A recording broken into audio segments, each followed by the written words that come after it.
Ny 13 febroary, Henri Raingson.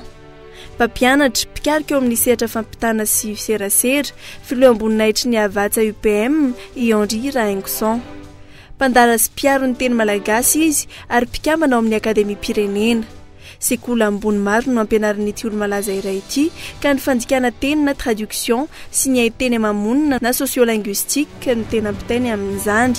Isan'ireny ny département d'études françaises et francophones, ny département sociologie ary ny samis na sekoly ambony momba ny hita sy ny serasera ao amin'ny collège masina misely.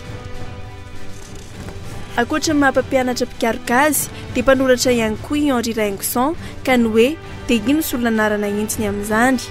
Efa foloan'ny fikambanan'ny poety sy ny mpanoratra malagasy na avatsa UPM ny taona 2000 hatramin'ny 2020. Filoha amboninahitra izany fikambanana izany ankehitriny.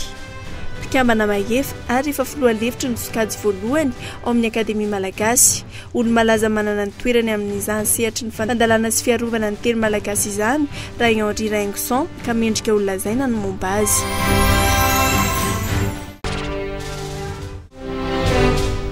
Telo amby 10 febroary 1770 ny toy ny hotakotaka taoriana amin'ny nohony sasany ny colonel Richard Ratsimandrava.